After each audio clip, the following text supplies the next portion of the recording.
پریشانی نہیں ہے. پھر غریب ملازمین کو دیکھ لیں، غریب پڑوسیوں کو دیکھ لیں، غریب رشتہ داروں کو دیکھ لیں، کسی ایک کی پریشانی دور کر دیں رجب میں. کیا معلوم یہی پریشانی دور کرنا ہماری پریشانیاں دور کرنے کا سبب بن جائے، ہماری مشکلیں آسان ہونے کا سبب بن جائے. اللہ کریم اس ماہ مبارک میں اپنی رضا والے کام کرنے کی مجھے اور آپ کو توفیق عطا فرمائے. اللہ کی شان دیکھو، آج سائنس نے اتنی ترقی کر لی، منٹوں میں گھنٹوں میں سفر طے ہو جاتا ہے، سپر سونک ایئر کرافٹ بن گئے، آج ایسے طیارے بن گئے جو آواز کی رفتار سے زیادہ تیزی سے اڑتے ہیں.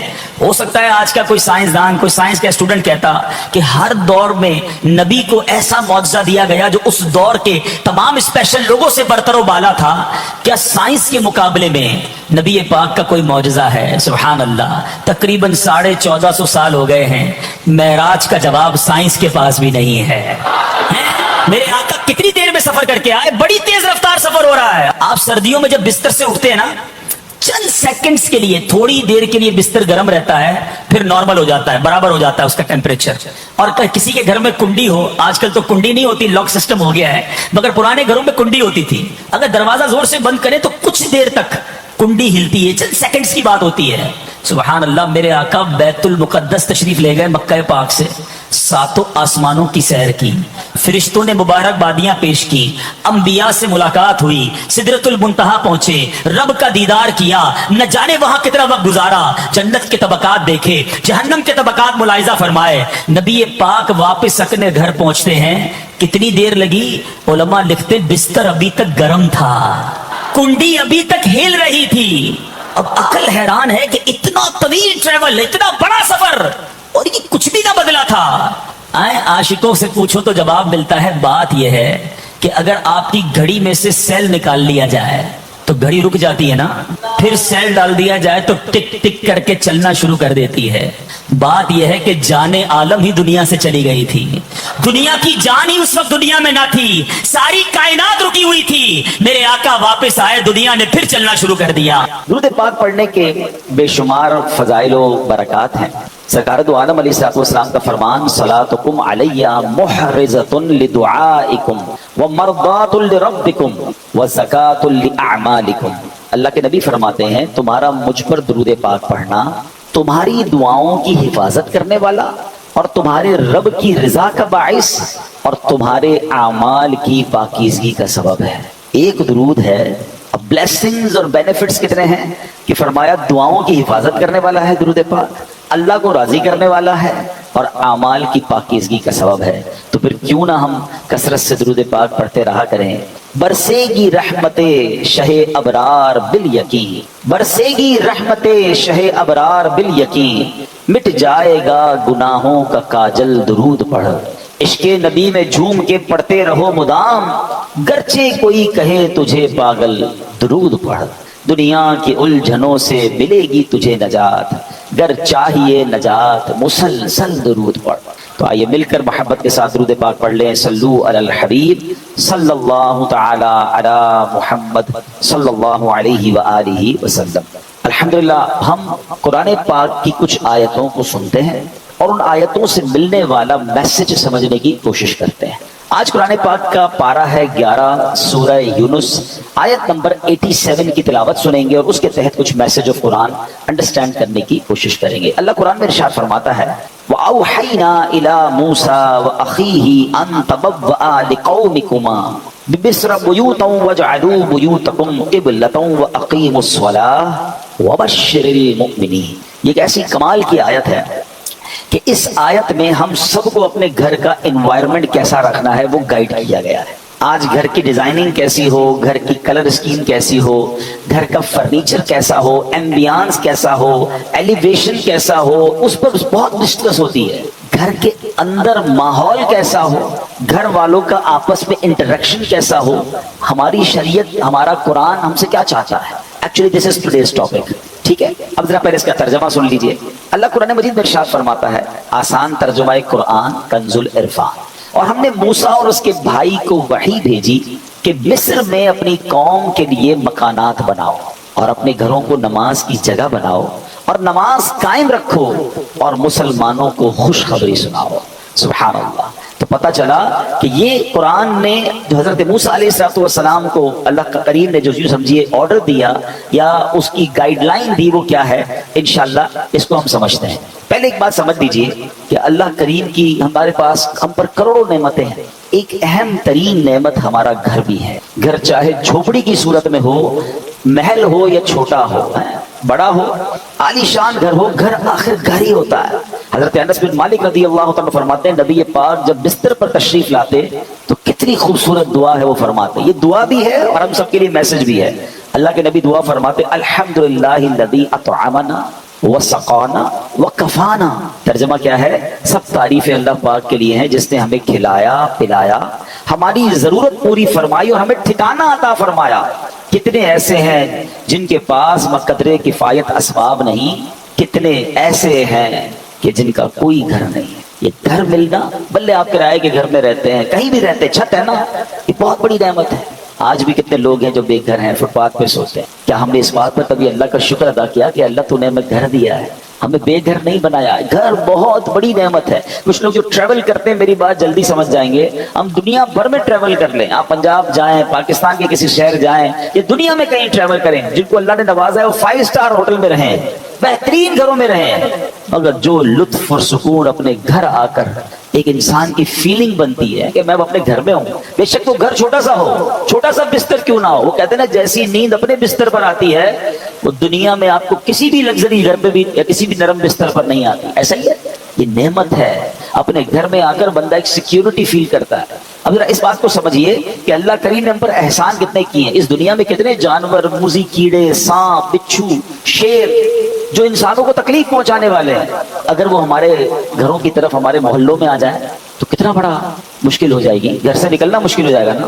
مگر کوئی تو ہے نا جس نے ان سب کو ہماری آبادیوں سے روک رکھا ہے۔ رائٹ لیفٹ کئی جگہوں پر یہ جانور پائے جاتے ہیں، آس پاس جنگلات ہیں شہروں کے آس پاس، مگر وہ آبادیوں کی طرف نہیں آتے۔ یہ اللہ کریم ہے جس نے ان آفتوں، بلاؤں، ان مشکلوں کو ہمارے گھروں سے، ہماری سوسائٹی سے روکا ہوا ہے۔ ہم اپنے گھروں میں سکون پاتے ہیں، مگر کیا کبھی اس سکون کا شکر ادا کیا ہے؟ نبی پاک کی اس دعا کا ایک چھوٹا سا حصہ ہے نا، اس کو بار بار پڑھتے رہا کریں۔ الحمدللہ الذی کفانا وآوانا، مل کر پڑھ لیں، الحمدللہ الذی کفانا وآوانا۔ اس کا معنی کیا ہے؟ تمام تعریفیں اس اللہ کے لیے ہیں جو جس نے ہماری ضروریات پوری فرمائی اور ہمیں ٹھکانہ عطا فرمایا۔ ہم اللہ سے دعا کرتے ہیں اللہ ہمیں اپنے گھر میں اور برکت نصیب فرما، ہمارے گھر میں ہماری حفاظت فرما، ہمارے گھر والوں پر رحمت کی نظر فرما۔ اے اللہ دنیا میں ٹھکانہ دیا ہے، جنت میں بھی ٹھکانہ عطا فرما۔ شکر ادا کرو گے نا، کہتے ہیں نا لئن شکرتم لازیدنکم، تم میرا شکر ادا کرو گے میں تمہیں اور عطا کروں گا۔ جو بڑے بڑے گھروں میں رہ کر بھی کچھ لوگ ناشکرے ہیں اور کچھ چھوٹے سے بستر پر سو کر بھی اللہ کا شکر ادا کر رہے ہیں۔ کمال تو یہ ہے نا کہ شکر زبان پر ہو، شکوہ نہیں ہونا چاہیے۔ لیکن میرے پیارے اسلامی بھائیوں، اب جو ٹاپک ہے ایکچولی کہ گھر کے اندر کا ماحول یہ کتنا ضروری ہے، اچھا ہونا، نیک ماحول ہونا۔ نبی پاک کی حدیث ہے سلامت الرجل فی الفتنہ ان یلزم بیتہ، فرمایا فتنوں میں سلامتی کی راہ یہ ہے کہ بندہ اپنے گھر کو لازم پکڑ لے۔ ایک بار نبی پاک علیہ السلام نے فتنوں کا ذکر کیا تو حضرت عقبہ بن عامر رضی اللہ تعالیٰ عنہ نے پوچھا یا رسول اللہ صلی اللہ علیہ وسلم اس وقت نجات کیسے ہوگی جب فتنوں کا دور آ جائے گا، قیامت کے قریب فتنوں کا دور ہوگا؟ تو نبی پاک نے ایک فارمولہ دیا، آقا نے فرمایا املک علیک لسانک، جب فتنے پھیل جائیں تو 3 کام کرنا، ٹھیک ہے؟ اپنی زبان کو اپنے قابو میں رکھ، وَلْيَسَعْكَ بَيْتُكَ، تمہارا گھر تمہیں کافی ہو، زیادہ باہر نہ نکلو، گھر کے اندر مت گزارو۔ پھر فرمایا وَبْكِ عَلَىٰ خَطِيئَتِكَ، اپنی خطاؤں پر آنسو بہاتے رہو۔ فتنوں کا دور ہو تو اپنی زبان قابو میں رکھنی ہے، اپنے گناہوں پر رو رو کر معافی مانگتے رہیں اور اپنے گھر میں رہیں۔ اچھا یہ تو حدیث پاک ہے۔ اب علماء فرماتے ہیں کہ یہ شاید ہمارے معاشرے کے لحاظ سے یہ حدیث اس طرح امپلیمنٹ نہیں ہو پاتی، کیونکہ آج کئی لوگوں کے گھروں کا ماحول ایسا ہے کہ بندہ باہر رہے تو شاید فتنوں سے بچا رہے، گھر کے اندر لڑائی ہے، جھگڑے ہیں، امن و سکون نہیں ہے، گھر میں پہنچتے ہی دروازہ بند کر کے انسان وہ گناہ کر رہا ہے کہ جو باہر نہیں کرتا، باہر پورا دن بعض اوقات کام کاج میں بیزی ہے تو ان گناہوں کا موقع نہیں مل رہا، مگر گھر کے اندر جا کر جب اپنے روم میں ہے تو اب جناب اس کو وہ کچھ کرنے کا موقع مل رہا ہے جو اللہ کو ناراض کرنے والا کام ہے۔ نبی پاک تو فرما رہے فتنوں کے دور میں گھر کو لازم پکڑ لو، مگر کیا گھر ایسا بنایا ہم نے کہ جو فتنوں سے محفوظ ہو؟ کئی گھر ایسے ہیں جہاں غیبتوں کا بازار ہے، کئی ایسے ہیں جہاں ماں باپ کے ساتھ بچوں کی بدتمیزیاں ہیں، کئی ایسے ہیں جہاں بھائی بہن ایک دوسرے کے خلاف بیٹھے ہیں۔ گھر کے اندر جاتے ہی جناب فیملی کے اندر ایک ایسا ماحول بنا ہوا ہے کہ وہاں ایک دوسرے کی غیبتیں ہو رہی ہیں۔ نہیں، گھر تو فتنوں سے بچنے کی جگہ تھی، گھر تو سکون کی جگہ تھی، گھر تو ایسا ہونا چاہیے کہ گھر میں جائے تو بندہ سوچے میں رحمت والی جگہ پر آ گیا ہوں۔ مگر کیا ہم نے اپنے گھر کے انوائرمنٹ کو ایسا بنایا کہ جس کو اللہ کریم نے قرآن میں ارشاد فرمایا؟ آپ کو پتہ ہے جب قیامت کا دن ہوگا تو کچھ خوش نصیب وہ ہوں گے جنہیں سیدھے ہاتھ میں نامہ اعمال دیا جائے گا۔ ہم اللہ سے دعا کرتے ہیں کہ ان خوش نصیبوں میں ہمیں بھی شامل فرمائے۔ مگر کچھ مجرم وہ ہوں گے جن سے رب ناراض ہوگا، اس کو اس کے الٹے ہاتھ میں پیٹھ پیچھے اس کو نامہ اعمال دیا جائے گا، اور یہ بندہ اس دن موت مانگے گا مگر اسے موت ملے گی نہیں، پھر اسے جہنم کی بھڑکتی ہوئی آگ میں ڈال دیا جائے گا۔ اس شخص کا جرم پتہ کیا ہوگا؟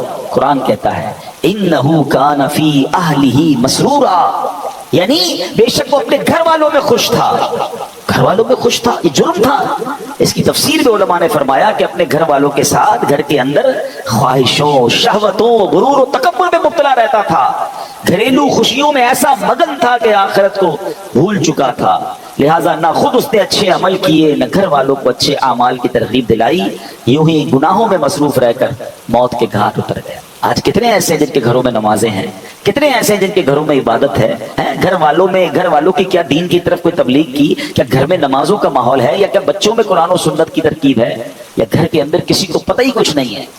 اب بھی ایسے کئی گھر ہیں جن کے گھروں میں اسلامی تہوار آتا ہے تب بھی بچوں کو فیملی کو پتہ نہیں ہوتا، کیونکہ وہ اپنی زندگی میں مگن ہے، اور جو گھر کا سربراہ ہے اس کو بھی اس کی فکر نہیں ہے۔ میں آپ کو ایک مسلمان گھرانے کا واقعہ بتاتا ہوں، پاکستان کا تو نہیں ہے لیکن انفارچونیٹلی جتنا تیزی سے ہمارے وطن میں ماڈرنزم اور دین سے دوری والا ماحول بنتا جا رہا ہے اور گھر کے بڑوں کو فکر بھی نہیں ہے، یہ دور نہیں ہے دن آپ پاکستان میں بھی یہ دیکھیں۔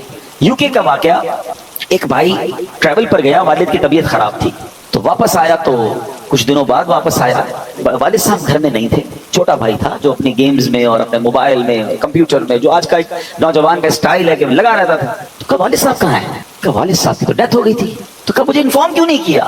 کہا آپ بزنس ٹرپ پہ تھے۔ میں نے کہا کیا ضرورت ہے ڈسٹرب کرنے کی، فیونرل کرنا تھا، ان کا آخری رسومات ادا کرنی تھی، میں نے کر دی۔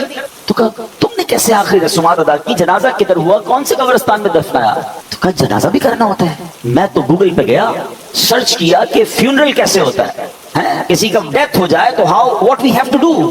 تو گوگل نے مجھے 4-5 آپشن دیے، میں نے سب سے سستا والا جو آپشن تھا ان پر کال کیا، وہ آئے اور ابو کو لے گئے، بس فنش۔ تو اس نے کہا یہ تم نے کیا کیا؟ آپ کو پتہ کیا ہوا اس مسلمان والد کے ساتھ؟ جب سرچ کیا کہ کس فیونرل والے کو دیا ہے تو جو سب سے سستا آپشن تھا کہ وہ میتوں کو آگ لگایا کرتے تھے، اس نے یہ نہیں، اس کو یہ پتا بھی نہیں تھا کہ جنازہ کچھ ہوتا ہے، اس کو یہ نہیں پتا تھا غسل میت ہوتا ہے، اس کو یہ نہیں پتا تھا کہ جناب قبرستان میں دفن کیا جاتا ہے۔ میں مسلمان گھرانے کی آپ کو واقعہ سنا رہا ہوں جو میں نے خود جا کر سنا ہے۔ اب مجھے بتاؤ اس بچے کا قصور تو تھا مگر کیا والد کا قصور نہیں تھا؟ اس کا مطلب والد کسی جنازے میں بیٹے کو لے کر نہیں گیا ہوگا، اس والد نے موت اور قبرستان کے بارے میں، تدفین اور غسل کے بارے میں نہیں بتایا ہوگا۔ ہر چیز بچوں کو دلا دی مگر نہ سکھایا تو دین نہ سکھایا۔